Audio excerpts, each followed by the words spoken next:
My name is Rosalie.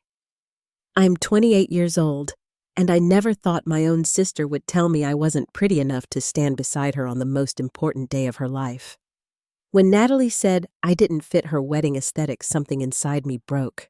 But what I did next made everyone at that reception stop and stare. Before we dive into what happened, I'd love to know where you're watching from. Drop your location in the comments below, and don't forget to hit that like button and subscribe, because what comes next will show you how I turned the most painful rejection into the most empowering moment of my life. Growing up, Natalie and I were inseparable. She's 3 years older than me, and when we were kids, we shared everything. The same bedroom with lavender walls and glow-in-the-dark stars on the ceiling. The same secrets whispered after our parents turned off the lights. The same dreams about what our lives would become. I remember being 7 years old, watching Natalie get ready for her 8th grade dance, thinking she was the most beautiful person I'd ever seen. She wore this powder blue dress that swirled when she spun around, and I sat on her bed absolutely mesmerized. Natalie wasn't just my sister. She was my protector. In 5th grade, when Amanda Kowalski and her friends cornered me in the bathroom and made fun of my braces and the way my school uniform fit a little too snug around my waist, Natalie found out. She was in 8th grade, then practically a celebrity in our small elementary and middle school building. The next day, she walked right up to Amanda's table in the cafeteria, and I don't know exactly what she said, but Amanda never bothered me again. That's who Natalie was to me, my champion, my hero. We had our differences, of course. Natalie was always the tall one, the graceful one. By high school, she'd shot up to 5 feet 9 inches, with long legs that looked perfect in everything she wore. I topped out at 5 feet 4 inches, and while I wasn't overweight, I was curvier. Rounder hips, fuller thighs, a softer middle. Where Natalie was all sharp angles and model proportions, I was softer edges and gentle curves. But it never mattered between us. At least, I thought it never mattered. When we got older and went to different colleges, we'd still talk on the phone every Sunday night. She'd tell me about her architecture classes at Cornell, and I'd tell her about my psychology courses at a state school 3 hours away. She'd complain about her roommate who never did dishes, and I'd laugh and tell her about mine who sang opera in the shower at 6 in the morning. Those conversations were my anchor. After college, Natalie moved to Seattle and landed a job at a prestigious architecture firm. I stayed closer to home, working as a counselor at a youth center in our hometown. We didn't see each other as often, maybe twice a year during holidays, but we still texted regularly. She'd send me photos of the buildings she was working on, these sleek, modern structures made of glass and steel. I'd send her pictures of art projects my kids at the center created, crayon drawings and painted handprints. Then came March of last year. My phone rang at 8:30 on a Tuesday evening. I was curled up on my couch with a bowl of popcorn watching some cooking competition show when Natalie's name flashed across my screen. The second I answered, I heard it. That breathless, giddy tone that could only mean one thing. Derek proposed. She told me the whole story, words tumbling over each other in her excitement. He'd taken her to this restaurant overlooking Elliott Bay, the one they'd gone to on their first date 3 years earlier. He'd arranged for the violinist to play her favorite song. He'd gotten down on one knee right there with the Seattle skyline glittering in the background and the water reflecting the city lights. The ring was exactly what she'd always wanted, a round-cut diamond on a platinum band, simple and elegant. I screamed, actually screamed so loud that my neighbor knocked on the wall. I was crying and laughing at the same time, my popcorn bowl forgotten on the coffee table. This was it. The moment Natalie had been dreaming about since we were little girls, planning imaginary weddings with our Barbies. 2 weeks later, I flew to Seattle to meet Derek properly. I'd met him once before, briefly, during a Christmas visit, but this was different. This was my future brother-in-law. We met at a trendy brunch place in Capitol Hill, all exposed brick and Edison bulbs. Derek was 33, attractive in that polished, put-together way. Sandy hair, always perfectly styled, wearing designer jeans and a crisp button-down even on a Saturday morning. He worked as a graphic designer for a tech company, and Natalie absolutely glowed when she talked about him. Over mimosas and avocado toast, Natalie reached across the table and grabbed my hand. Her engagement ring caught the light, sending tiny rainbows dancing across the white tablecloth. "Will you be my maid of honor?" Her eyes were shining hopeful and excited, and so full of love. I didn't even hesitate. Yes. Of course, yes. 1,000 times yes. We hugged right there in the restaurant, and I felt tears streaming down my face. This was everything I'd imagined since we were kids. Me standing beside my sister on her wedding day, just like she'd always promised. "You'll be my maid of honor someday, Rosie." She'd said it 100 times growing up. And now someday was here. We spent the rest of that weekend looking at wedding magazines, scrolling through Pinterest, talking about flowers and venues and what kind of cake she wanted. Everything felt perfect. Everything felt right. I flew home feeling like the luckiest sister in the world, completely unaware that in a few short months, everything would fall apart. The planning started innocently enough. 2 weeks after I got back home, Natalie called and asked if I could fly back to Seattle for the first official wedding planning meeting. She'd hired a wedding planner, someone highly recommended by a friend at her firm. I took a personal day from work and caught an early morning flight on a Friday in late April. The meeting was at Natalie's apartment, a sleek one-bedroom in Belltown, with floor-to-ceiling windows overlooking the Space Needle. I'd barely walked in the door when I met Sienna, the wedding planner. She was probably in her mid-30s, wearing an all-white pantsuit that probably cost more than my monthly rent. Her dark hair pulled back in a severe bun. She had an iPad in a rose gold case that seemed permanently attached to her hand. We sat around Natalie's glass dining table, and that's when I first heard the word that would come to haunt me: aesthetic. Sienna said it first, explaining that every wedding needed a cohesive aesthetic to really make an impact. Natalie nodded along enthusiastically, pulling up her phone to show us a Pinterest board she'd been working on. The board was beautiful, I'll admit. Soft blush pink roses, sage green eucalyptus cream-colored linens, gold accents. Everything looked like it belonged in a magazine spread. Natalie kept scrolling, showing us inspiration photos of bridesmaids in matching robes, getting ready perfectly styled bouquets, table settings that looked like works of art. "I want everything to be Instagram-worthy," Natalie said, her eyes bright with excitement. "I want people to see the photos and just be in awe." I smiled and nodded, thinking it was sweet that she cared so much about the details. "Every bride wants her wedding to be beautiful, right? I didn't see anything wrong with wanting nice photos." Sienna pulled out fabric swatches and color samples, laying them across the table like she was creating a painting. "The theme is romantic elegance with a modern twist," she announced. "We're thinking outdoor ceremony at Golden Gardens Park reception at that new event space on the waterfront, everything in our signature color palette of blush sage cream and gold."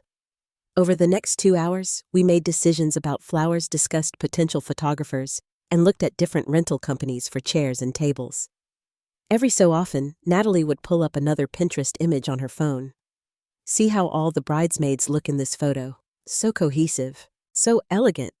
That's what I want." I noticed she kept using that word. Cohesive. Everything had to be cohesive. The colors, the flowers, the decorations, even the bridesmaids. But I still didn't think much of it. I figured she just wanted her bridal party to match like most brides do. The first real warning sign came in May. Natalie had scheduled an appointment at an upscale bridal boutique for bridesmaid dresses. I flew out again this time with our mom, who lived 2 states away in Arizona. Mom was excited, chattering the whole drive from the airport about how beautiful Natalie was going to look, how perfect the wedding would be.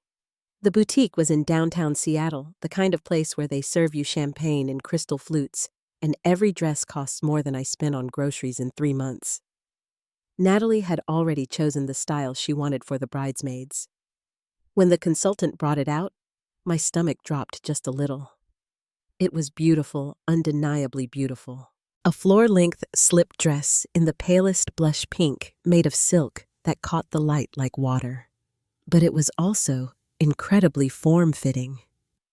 No structure, no built-in support, just a delicate bias cut that would cling to every curve, highlight every bump and bulge.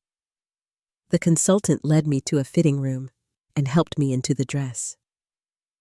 I stood there, looking at myself in the three-way mirror, and all I could see were my flaws magnified. The dress pulled tight across my hips. My stomach wasn't flat enough. My arms looked heavy. The delicate spaghetti straps emphasized my broader shoulders.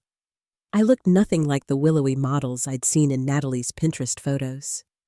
I stepped out of the fitting room anyway, hoping maybe it looked better from a different angle. Natalie and Mom were waiting on the plush velvet couch, champagne glasses in hand. Natalie's face did something strange when she saw me. Not quite a frown, but definitely not the delighted smile I'd been hoping for. She tilted her head, studying me like I was one of her architectural projects that wasn't quite measuring up to the blueprint. Maybe you could try some shapewear underneath. Something to smooth everything out? The words hit me like a slap. Mom jumped in quickly, trying to smooth things over. Oh, I think it looks lovely. The color is gorgeous on you, Rosie. But the damage was done. I looked back at my reflection, and now all I could see was what Natalie saw. Someone who didn't fit. Someone who needed to be smoothed out, compressed, reshaped to match the aesthetic. I changed back into my regular clothes, my cheeks burning. The consultant wrapped up the appointment, promising to order the dresses in everyone's sizes. I'd need a size 12, maybe a 14 to be safe. I didn't miss the way Natalie winced when the consultant said it out loud. On the flight home that night, I couldn't stop thinking about the way I'd looked in that mirror. I'd never been someone who obsessed over my weight. Sure, I wished I was thinner sometimes the way most women do, but I'd generally been okay with my body. I was healthy. I could run 3 miles without stopping. I ate reasonably well. But standing in that boutique, wearing that clingy pink silk, I felt enormous, ungainly, wrong. I stood in front of my bathroom mirror when I got home, lifting my shirt, turning sideways, sucking in my stomach. Maybe Natalie was right. Maybe I could lose a little weight before the wedding. Maybe then I'd look better in the photos. Maybe then I'd fit the aesthetic. June arrived with unusually warm weather, and with it came Natalie's next request. She called me on a Wednesday evening, right as I was finishing up dinner. Her voice had that careful, diplomatic tone that I'd come to recognize as her "I need to say something you won't like" voice. Can we talk about something? It's a little sensitive. My heart started beating faster. Sure. What's up? There was a pause. I heard her take a breath. So, the wedding photographer sent over some sample albums from other weddings she's done, and we were looking at the bridal party photos. Derek and I both noticed that in the most beautiful shots, all the bridesmaids are like similar sizes. It just creates this really cohesive, elegant look in the photos. I waited, not wanting to believe where this was going. Natalie continued, speaking faster now. I was thinking maybe between now and October you could work on getting a little healthier. Nothing extreme. Just, maybe join a gym, watch what you're eating. I actually found this great personal trainer who does virtual sessions, and there's this meal plan that's supposed to be really effective. Before I could even respond, my phone buzzed with text messages. She'd sent me links. A personal trainer's website, a meal delivery service, a fitness app. She'd clearly been planning this conversation. I felt like I couldn't breathe. My own sister was asking me to lose weight for her wedding, not for my health, not because she was concerned about me, but because I didn't photograph well enough. Nat. I started trying to keep my voice steady. Are you seriously asking me to lose weight so I look better in your wedding photos? I'm not asking you to lose weight, she said quickly. I'm just suggesting that maybe we could both get a little healthier together. I mean, I want to look my best too. It's just about all of us being our best selves for the big day. But I heard what she really meant. You need to shrink. You need to take up less space. You need to fit the picture I have in my mind.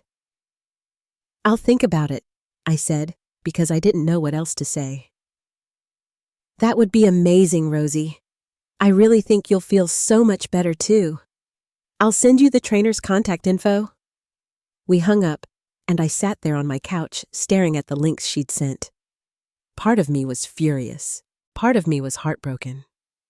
But another part, the part that had internalized a lifetime of subtle and not so subtle messages about bodies and beauty, thought maybe she was right. Maybe I did need to change. I signed up for the meal plan the next day. 1,200 calories a day, carefully portioned meals delivered to my door twice a week. I downloaded the fitness app and started doing 30-minute workouts in my living room every morning before work. I weighed myself daily, watching the numbers drop. 5 pounds, 8 pounds, 10 pounds. I was hungry all the time, tired, irritable. My coworkers asked if I was okay. I told them I was just stressed about being maid of honor, which wasn't entirely a lie. But I kept going because every pound I lost felt like getting closer to being acceptable, being good enough, fitting the aesthetic. July brought the next blow. Natalie organized a brunch for all the bridesmaids to meet each other. I flew to Seattle again this time, wearing a dress I'd bought in a smaller size, feeling almost proud of the weight I'd lost. The brunch was at some trendy place in Fremont, all white subway tile and hanging plants. I got there a few minutes late and spotted Natalie immediately at a table on the patio. She was surrounded by 3 other women, all of them looking like they'd stepped out of a fashion magazine. I made my way over, suddenly feeling underdressed in my simple sundress and sandals.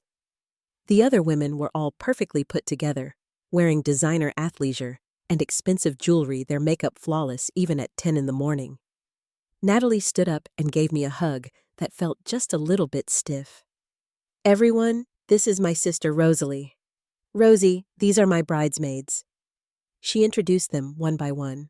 Sloane, her college roommate, had long blonde hair that fell in perfect beach waves and an Instagram following of over 50,000. She was an influencer, apparently specializing in wellness and lifestyle content. Juniper worked as a part-time model while finishing her master's degree in marketing. She was at least 5 feet 10 inches tall, with the kind of bone structure that made me think of runway shows. Celeste taught yoga and Pilates at an exclusive studio downtown, and her body looked exactly like you'd expect, all lean muscle and visible abs. And then there was me. 5 feet 4 inches. Still carrying more weight than any of them despite my 1,200-calorie diet. Wearing a $29 dress from Target while they sat there in Lululemon and designer labels. We ordered food, and I watched as they all got egg white omelets and acai bowls and green smoothies. I ordered avocado toast and immediately regretted it when Sloane made a comment about carbs. The conversation flowed around me, all of them talking about their workout routines, their skincare regimens, which filters they used for Instagram, the best lighting for photos. Natalie talked about the wedding, constantly showing them pictures on her phone of the venue, the flowers, the cake design. She pulled up a photo of herself at her dress fitting, looking absolutely stunning in a fitted lace gown. Then Juniper asked to see pictures of the bridesmaids' dresses. Natalie pulled up the photo from the boutique website, that pale pink slip dress on a model who probably weighed 110 pounds. "Oh, those are gorgeous," Celeste said. "So elegant. Very on brand." Sloane agreed, whatever that meant. I sat there feeling like I was watching the conversation from outside my own body. These women were Natalie's people now. Polished, perfect, Instagram ready. I worked with at-risk teenagers. I showed up to work in jeans and sweaters. I didn't have a skincare routine beyond washing my face with drugstore cleanser. I had exactly 743 Instagram followers, most of them family members and friends from high school. When Natalie introduced me, I heard it in her voice. A slight hesitation, a subtle, apologetic tone, like she needed to explain why I didn't match the others. The brunch lasted 2 hours, and by the end, my face hurt from smiling. We took a group photo before leaving, all of us squeezed together on the patio. Sloane insisted on taking it because she knew the best angles. I saw her check the photo before posting it, saw the way she tilted her phone so I couldn't see the screen. That night, I looked up Natalie's Instagram. She'd posted the photo.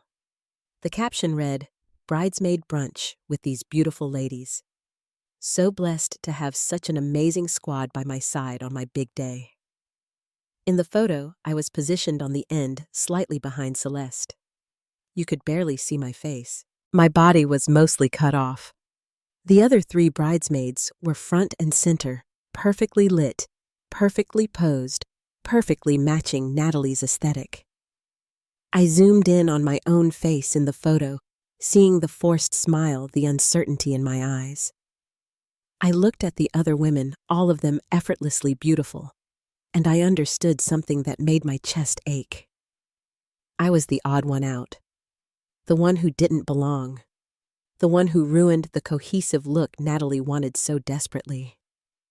I cried myself to sleep that night, something I hadn't done since I was a teenager. And in the morning, I doubled down on the meal plan, added an extra workout, and told myself that if I just tried harder, maybe I could become someone who fit. August came, and I'd lost 15 pounds total. I should have felt accomplished, but I just felt exhausted. My clothes hung looser, my face looked thinner, but when I looked in the mirror, I still saw someone who wasn't enough. 3 months before the wedding, Natalie called me on a Friday night. I was meal prepping for the week, portioning out tiny servings of chicken and vegetables into containers when her name appeared on my phone screen. I dried my hands and answered, expecting to talk about some wedding detail or another. Her voice was different this time. Cold. Clipped. Like she was making a business call instead of talking to her sister. "We need to talk about the bridal party." My stomach dropped. "Okay, I've been thinking about this a lot and it's been really hard, but I think it's better if you step down as maid of honor." The words didn't make sense at first. I actually looked at my phone screen to make sure I was talking to the right person. "What, you don't fit the aesthetic we're going for? I need the photos to look cohesive, and with you in them, it just won't work." The photographer said the same thing. "Everyone needs to be similar heights, similar builds." Natalie continued, her voice getting defensive. "You're being dramatic. It's just a wedding party. Why are you making this about you when it should be about me? It's one day, one single day, where I want everything to be exactly how I've imagined it." "But I'm your sister," I finally managed to say. "Don't you remember when we were little? You promised I'd be your maid of honor. You said it 100 times. That was before I knew what I wanted for my wedding." "Things change, Rosie. You need to understand that. Besides, you'll still be there. You'll still be part of the day. Just not in the photos. Well, not in the bridal party photos anyway." I thought about the hours I'd spent hungry, the workouts that left me shaking and dizzy, the money I'd spent on meal delivery and new clothes in smaller sizes. All of it to become someone my sister could stand beside. "I have to go," I said. "Rosalie, don't be like this." I hung up. For a long moment, I just stood there in my kitchen, surrounded by my sad little meal prep containers. Then I opened Instagram, going straight to Natalie's profile, even though I knew it would hurt. Her feed was full of wedding content, engagement photos where she and Derek looked like models, details about the venue, the flowers, the cake, hashtags like bridal goals wedding, aesthetic Insta wedding, and photos of the bridesmaids, Sloane, Juniper, Celeste. All of them tall, thin, perfect. All of them matching Natalie's vision. I scrolled back through months of posts, looking for any picture of me. There were a few from when we were younger, childhood photos she'd posted for Throwback Thursday, but nothing recent. Nothing from the engagement period. It was like I'd been slowly erased from her life, one perfectly filtered post at a time. I called our mom, desperately needing someone to tell me this was wrong. Mom answered on the 3rd ring, her voice cheerful. When I told her what happened, there was a long pause. Then she sighed. Oh, honey. I'm sure she didn't mean it the way it sounded. You know how stressed brides get. Maybe you should just try to understand. It is her special day. But Mom, she told me I don't fit her aesthetic. She basically said I'm too fat to be in her wedding photos. Don't use that word. You're not fat. You're just different from the other girls. And maybe Natalie has a point about wanting everything to look cohesive. Have you thought about maybe losing a little more weight? You said you've already lost some.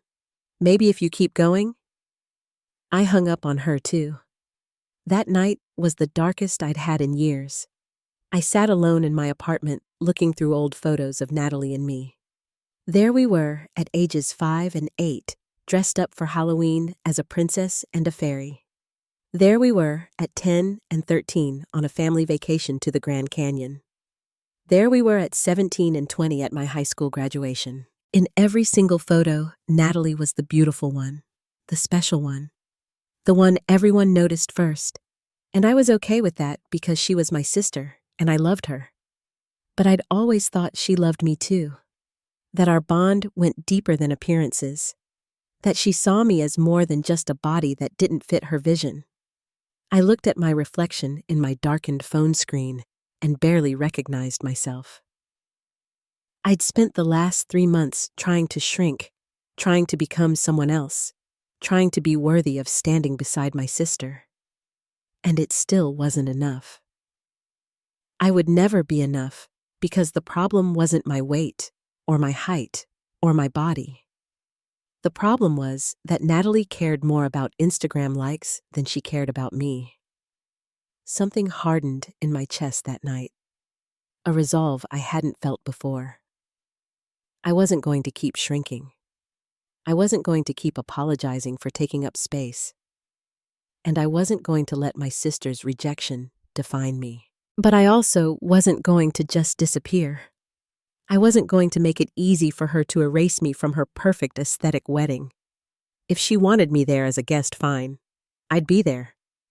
But I was going to show up in a way that mattered. In a way that said, I see what you did, and I'm not okay with it, but I'm also not broken by it. I didn't know exactly what that would look like yet, but as I sat there in my dark living room, something inside me shifted. I was done being the sister who didn't fit. It was time to redefine what fitting in meant. The morning after that devastating phone call, I woke up with a clarity I hadn't felt in months. I looked at the meal prep containers in my fridge and threw them all in the trash. I deleted the fitness app from my phone. I canceled the meal delivery service. If Natalie didn't want me in her wedding party, even after everything I'd done, then there was no point in continuing to torture myself. But more than that, I realized something fundamental. The problem wasn't my body. It never had been. The problem was a system that taught women that their value came from how well they fit into someone else's aesthetic. And my sister had bought into that system so completely that she was willing to sacrifice our relationship for it. I called my best friend Autumn that afternoon. We'd known each other since college, and she'd been furious when I told her about the weight loss pressure. Now, when I told her about being kicked out of the bridal party, she absolutely exploded. Are you kidding me? She yelled into the phone. She actually said you don't fit the aesthetic. Who says that to their own sister? Apparently Natalie does. What are you going to do? Are you even going to go to the wedding? I thought about that for a moment. Part of me wanted to skip it entirely to cut Natalie out of my life completely. But another part, the part that remembered the sister who'd protected me from bullies and stayed up late helping me with homework, couldn't quite let go. I'm going to go, I said slowly. But I'm going to do it on my terms. What does that mean? I don't know yet. But I'm not just going to sit there and pretend everything's fine. I'm not going to be the erased sister who quietly accepts being pushed aside. Autumn was quiet for a moment. Then she said, I think you should make a statement. What kind of statement? Show up looking absolutely stunning. Not to outshine her because that would be petty, but to show her and everyone else that you're beautiful exactly as you are, that you don't need to fit anyone's aesthetic to matter. The idea started forming in my mind. Not revenge, Not pettiness, but reclamation. Taking back the power that Natalie had tried to strip from me. Over the next few days, Autumn and I brainstormed. We looked at photos from the wedding Pinterest board that Natalie had made public. Everything was blush pink, sage green, cream and gold. Soft, romantic, delicate. The bridesmaids would all be in those pale pink slip dresses, looking like a matching set. I need to wear something different, I said. Something that says, I'm here and I matter, but that's still appropriate for a wedding. What about a jewel tone, Autumn suggested? Something rich and vibrant. It would complement the wedding colors without blending into them. We started looking at dresses online. I knew I didn't want to go too dark or dramatic. This wasn't about stealing attention. It was about refusing to disappear. We finally found it on a designer resale website. An emerald green dress floor length with a fitted bodice and a flowing skirt. It had delicate beading on the neckline that caught the light. It was elegant, sophisticated, and absolutely stunning. More importantly, it fit me perfectly just as I was. Not the smaller me I had been starving myself to become. Not some idealized version. Just me at my natural size in a dress that made me feel beautiful. I ordered it immediately. When it arrived a week later, I tried it on in front of my full-length mirror. Autumn came over to see it, and when I walked out of my bedroom, her eyes filled with tears. Rosie, you look incredible. I looked at my reflection, and for the first time in months, I didn't see all the things that were wrong. I saw a woman who was done apologizing for existing. The green brought out the color in my eyes. The cut of the dress accentuated my waist and made me look regal. I looked like someone who belonged anywhere she chose to be, but the dress was only part of it. I also needed to decide what I was going to say, if anything. I didn't want to cause a scene. I didn't want to ruin Natalie's wedding day despite everything she'd done. But I also couldn't stay silent. The words had been building up inside me for months, and they needed to come out. I started writing. Just stream of consciousness, at first pouring out all my hurt and anger and disappointment. Then I refined it, shaped it into something that felt true, but not cruel. Something that spoke to the bigger issue beyond just me and Natalie. Autumn read it and nodded. This is perfect. It's honest without being vindictive. It's powerful without being mean. If you get the chance to say this, it could really mean something. If I get the chance, I said. I might not. I might just have to sit there and watch the whole thing unfold. Then at least you'll be sitting there in that incredible dress knowing your worth, Autumn said firmly. And that matters too. The wedding was scheduled for the second Saturday in October.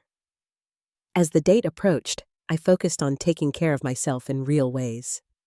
Not punishing workouts or restrictive diets, but genuine self-care. I went to therapy and started unpacking all the body image issues that this situation had brought to the surface. I spent time with friends who loved me unconditionally. I rediscovered hobbies I'd abandoned in my quest to shrink myself. I also prepared mentally for what the wedding day might bring. I knew Natalie probably wouldn't speak to me much.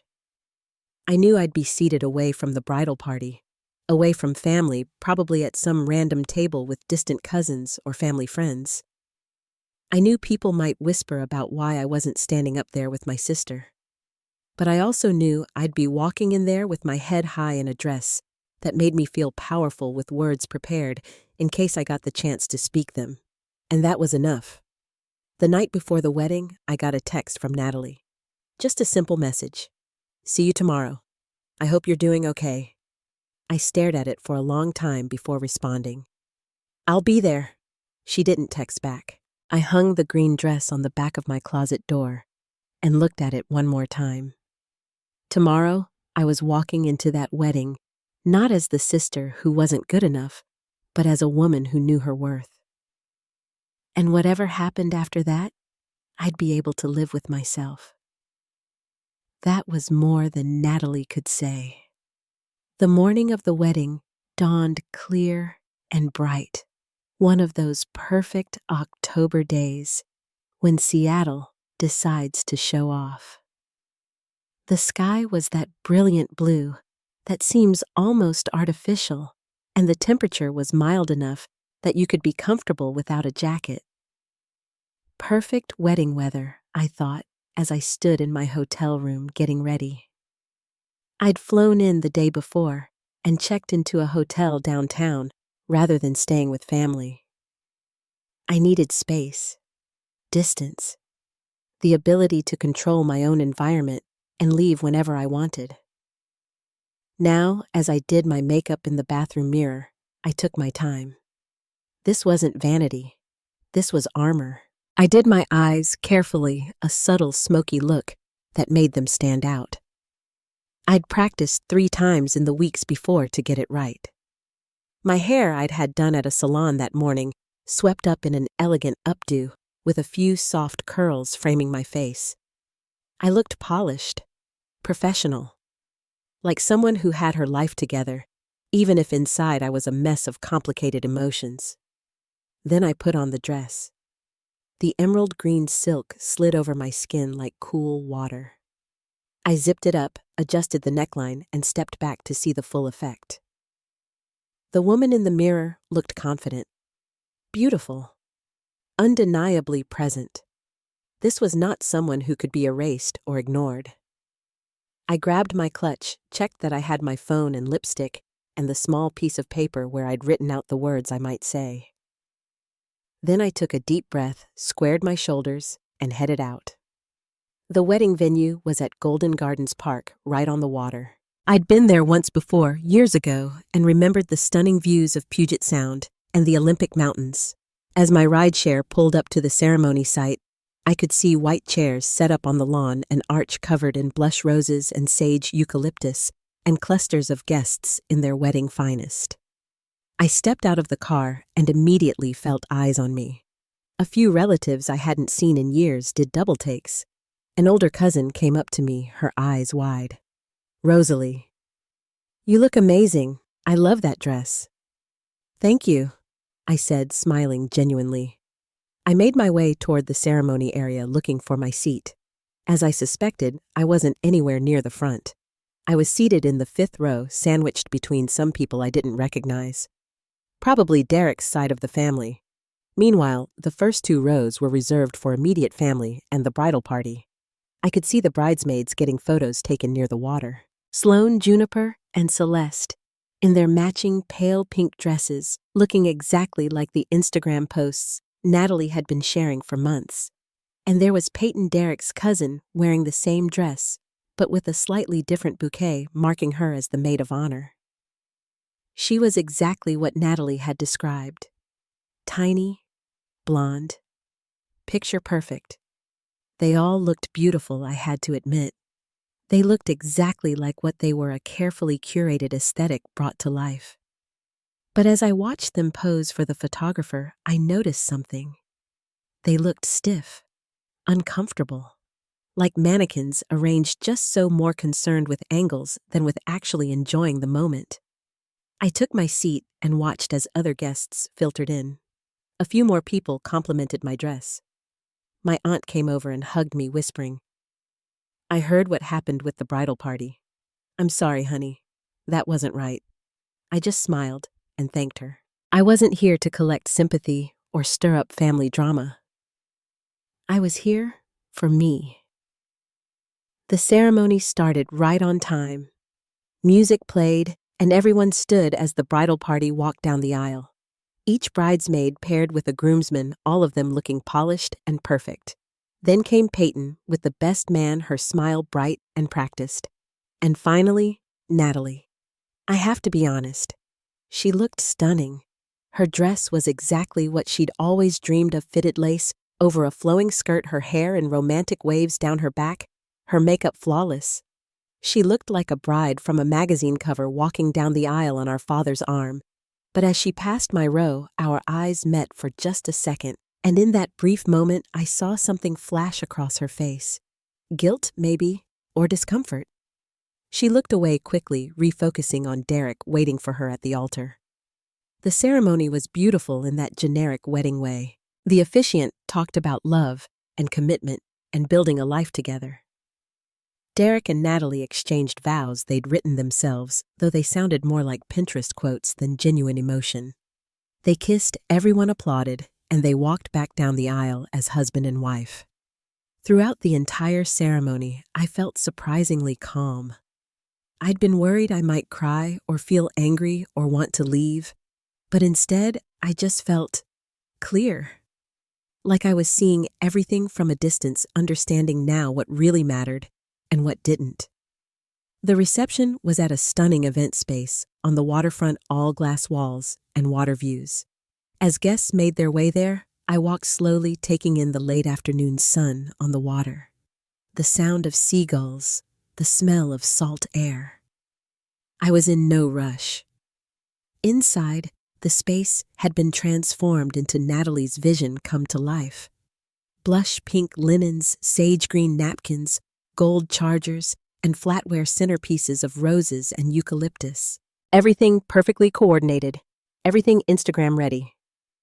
I found my table assignment, table 12, in the back corner, far from the head table where Natalie and Derek sat with the bridal party. I sat down with 7 strangers, introduced myself, and made small talk.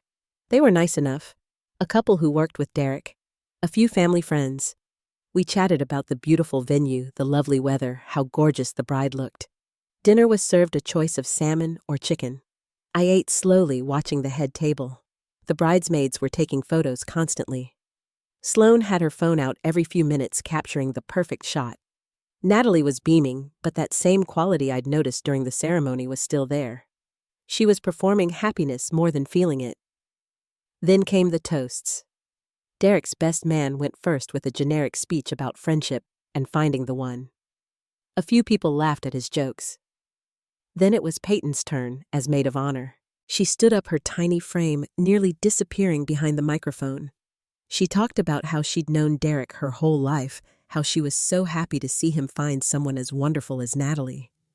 It was fine, perfectly adequate, but there was no depth to it, no real emotion. She'd known Natalie for all of 6 months. What could she possibly say about the bride's character, her heart, her journey?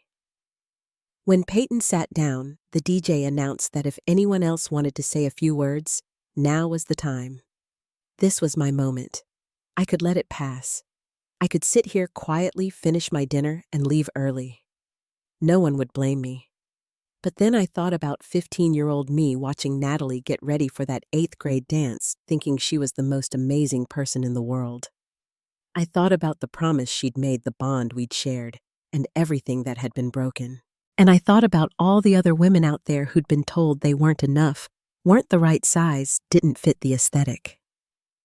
I stood up. My legs felt shaky, but I made myself walk toward the front of the room. I could feel people watching, wondering who I was, why I was approaching the microphone. Natalie's eyes went wide when she saw me. She looked at Derek, then back at me, clearly panicked. I took the microphone from the stand, and for a second the room was completely silent, except for the quiet music playing in the background. I could see my reflection in the glass wall behind the head table. That woman in the emerald green dress. That woman who refused to disappear. I cleared my throat and began. Hi, everyone.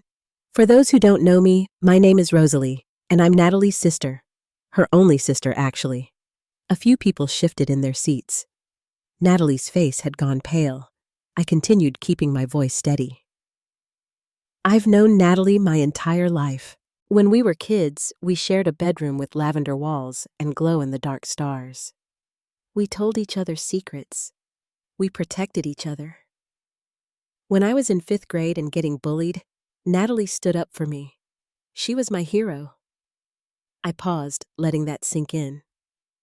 I could see some people smiling, touched by the childhood memory. And when we were growing up, Natalie used to tell me something. She'd say, "You'll be my maid of honor someday, Rosie." It was a promise. A bond between sisters. I believed her because I trusted her completely. Natalie was staring at her plate now. Her hands clenched in her lap. When she got engaged, she asked me to be her maid of honor, and I said yes immediately. I was so excited, so honored. I started planning, started preparing. I wanted everything to be perfect for her big day. I took a breath. This was the hard part. But a few months ago, things changed. I was told that I didn't fit the aesthetic of the wedding, that I wasn't the right size, the right height, the right look to stand beside my sister in the photos.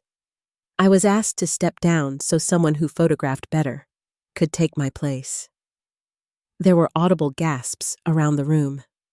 People turned to look at Natalie, then back at me. I kept going. I'm not telling you this to embarrass anyone or to cause drama.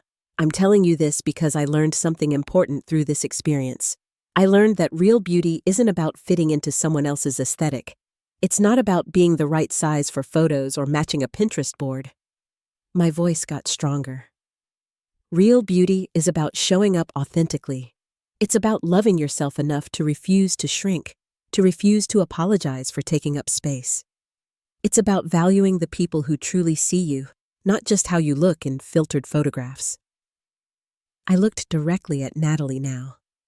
She had tears streaming down her face, though I couldn't tell if they were from guilt or anger. I wish my sister a beautiful marriage. Not just a beautiful wedding, but a beautiful marriage. Because at the end of the day, when all the Instagram posts are forgotten and the perfectly coordinated photos are packed away in an album somewhere, what matters is the real connections we have. The unconditional love. The people who stand by us not because we're perfect, but because we're real. I paused one more time, looking around the room at all the faces staring back at me. I hope everyone here remembers that your worth isn't determined by whether you fit someone's vision. You are enough exactly as you are. Thank you.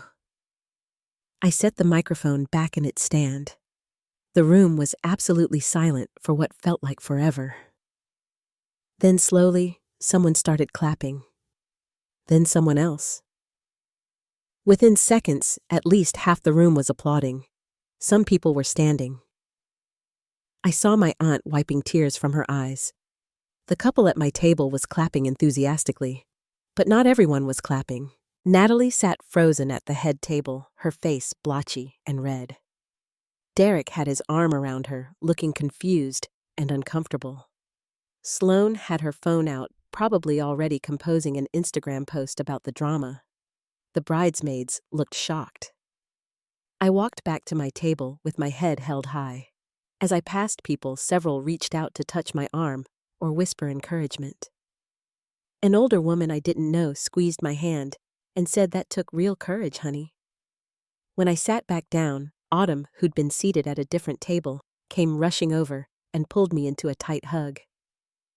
"I'm so proud of you," she whispered. "That was perfect." The rest of the reception continued, but the energy had shifted. People kept coming up to me throughout the night. Some shared their own stories of feeling excluded or not good enough. One woman told me about being kicked out of her cousin's bridal party for being pregnant and showing too much. Another talked about being told to dye her hair to match the other bridesmaids. Natalie didn't speak to me for the rest of the evening. She stayed at the head table occasionally wiping her eyes, while Derek tried to keep up appearances. The carefully planned aesthetic wedding had been interrupted by something real, something raw, and I could tell she didn't know how to handle it. Around 9 o'clock, I decided to leave. I'd said what I needed to say. I'd stood up for myself and for everyone else who'd ever been told they weren't enough. There was no reason to stay longer. As I walked out to wait for my ride, I passed by the venue's outdoor deck. Natalie was out there alone, her back to me, looking out at the dark water. For a moment, I considered going to her, trying to explain, to reconcile, to fix what was broken between us. But then I remembered that I hadn't broken this. She had. And it wasn't my job to fix it. I got in my rideshare and headed back to my hotel. As I rode through the Seattle streets, I looked at my reflection in the car window.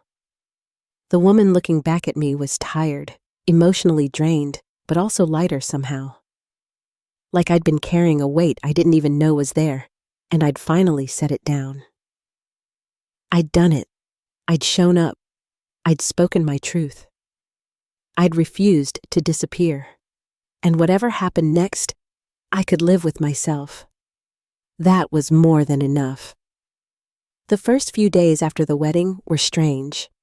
I flew home the next morning, and the whole flight felt surreal. Had I really stood up in front of 150 people and called out my sister? Had I really worn that emerald dress and refused to blend into the background? My phone was full of messages, some from relatives, some supportive, and some critical. My mother left 3 voicemails, each one more upset than the last. How could you embarrass your sister like that, on her wedding day of all days? This was supposed to be about her, not you. I deleted them without responding. But there were other messages too. People from the wedding who'd gotten my number from various family members. A cousin I barely knew sent a long text about how my speech had made her think about her own body image issues. A friend of Derek's said he'd been moved by my courage. Even a few strangers had somehow found me on social media and sent messages of support. The most surprising message came from Sloane, the influencer bridesmaid. I expected her to tear into me, but instead she wrote something I never saw coming. Hey Rosalie, I've been thinking about what you said at the reception. I make my living off of aesthetic content, and I've never really thought about how damaging that can be. Watching Natalie treat you the way she did made me realize I've probably made other people feel the same way with my posts and my content. I'm sorry, and I think you're really brave. I stared at that message for a long time before responding with a simple thank you for saying that. 2 weeks after the wedding, Natalie finally reached out. A text message. We need to talk. I agreed to meet her, though I wasn't sure what I was hoping for. We met at the same coffee shop where I'd first met Derek after their engagement. The symmetry wasn't lost on me. Natalie looked different. Thinner, if that was even possible. Tired. Her hair wasn't perfectly styled like it always had been. She wore jeans and a sweatshirt instead of her usual carefully coordinated outfit. She looked for the first time in years like a regular person instead of an Instagram post. She didn't waste time with pleasantries.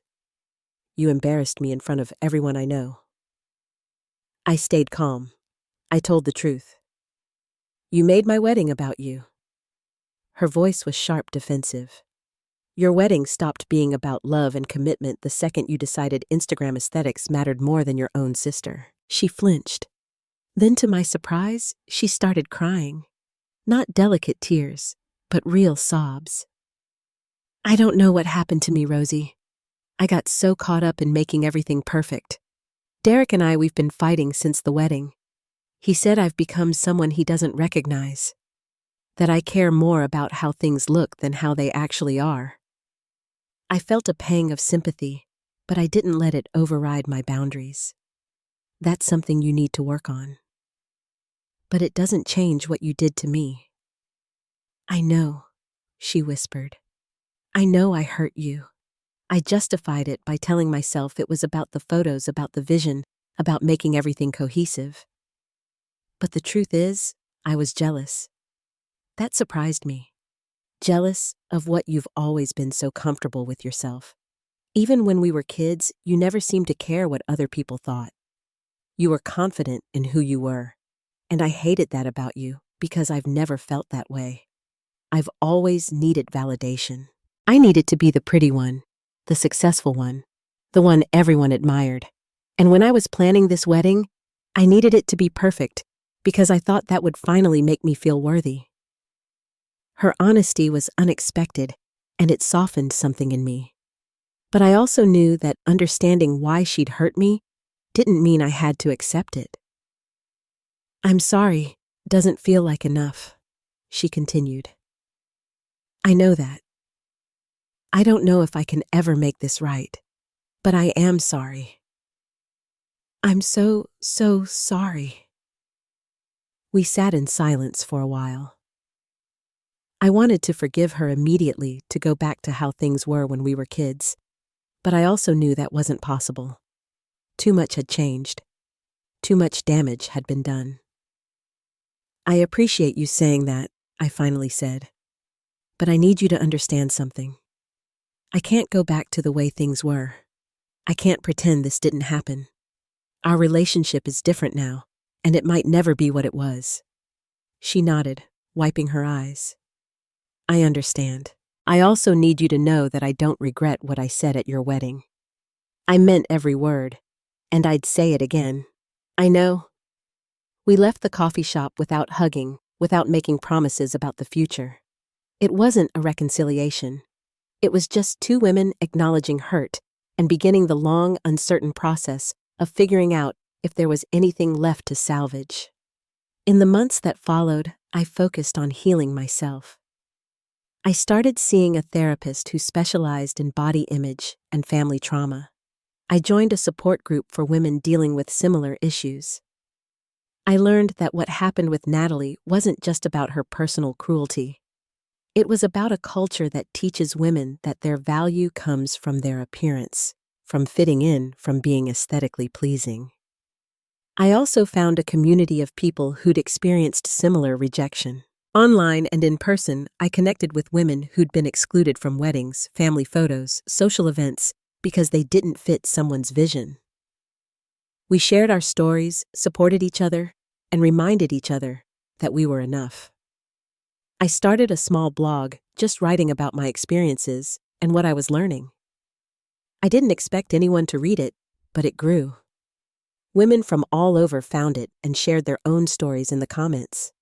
Some had been bridesmaids who were photoshopped thinner in wedding pictures. Others had been asked to lose weight to attend family events. The common thread was that we'd all been told in one way or another that we needed to change to be acceptable. 6 months after the wedding, Natalie and I started having occasional phone calls. They were awkward at first, stilted and careful. She told me that she'd taken down most of her wedding posts from Instagram, that she and Derek were in couples therapy, that she was learning to examine where her obsession with perfection came from. I told her about my therapy, my blog, the community I'd found. I didn't ask for her approval, and she didn't offer it. We were learning to be sisters again, but different kinds of sisters. Not the fantasy version from childhood, but real women with flaws and boundaries and complicated histories. She told me once during one of those calls that my speech at her wedding had gone semi-viral on social media. Someone had recorded it on their phone and posted it, and it had been shared thousands of times. People were calling me brave. Some were calling me petty. But most were calling me honest. "How do you feel about that?" she asked. I thought about it. I feel okay, because whether people agree with what I did or not, I told my truth. And that matters more than their opinions. "I wish I'd been brave enough to tell mine," she said quietly. It's not too late. Now it's been almost a year since that wedding. Natalie and I talk maybe once a month. We've seen each other twice, both times in neutral locations, both times keeping things light. Our relationship may never be close again, and I've made peace with that. Some damage can't be fully repaired, and that's okay. What I've gained is more valuable than what I lost. I have a deep, unshakable sense of my own worth now. I know that I don't need to shrink to fit into anyone's frame. I know that the people who truly love me will make space for me, as I am not as they wish I would be. I look at photos from that wedding sometimes. Someone sent me the one where I'm walking away from the microphone, and you can see the emerald dress, the updo, that took an hour to perfect, and something in my expression that looks like freedom. I keep that photo on my desk as a reminder. A reminder that real beauty can't be curated or filtered. That the people who truly love you don't need you to fit their aesthetic. That standing up for yourself doesn't make you selfish. It makes you strong. And that sometimes the most painful moments teach us the most valuable lessons. I don't know if Natalie and I will ever be as close as we once were. Maybe we will, maybe we won't. Time will tell. But I do know this. I'll never again shrink myself to fit into someone else's picture-perfect frame. I'll never again apologize for taking up space.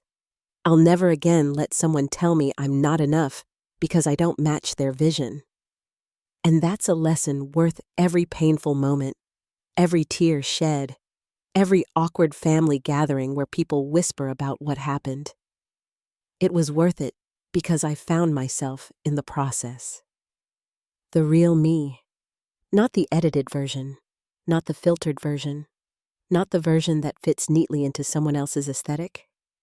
Just me, exactly as I am, and that's more than enough. So, to anyone out there who's been told they're not enough, who's been asked to change to fit someone else's standards, who's been erased from photos or excluded from moments because they don't match the aesthetic, I want you to hear this. You are enough. You are beautiful. You are worthy of taking up space in this world. Don't let anyone tell you otherwise. Not your family, not your friends, not the carefully curated images you see on social media. Show up as yourself. Speak your truth. Refuse to disappear. And know that there are so many of us out here who see you, who value you, and who are cheering you on. Because at the end of the day, the most beautiful thing any of us can be is authentically ourselves. No filter needed. Now I want to hear from you.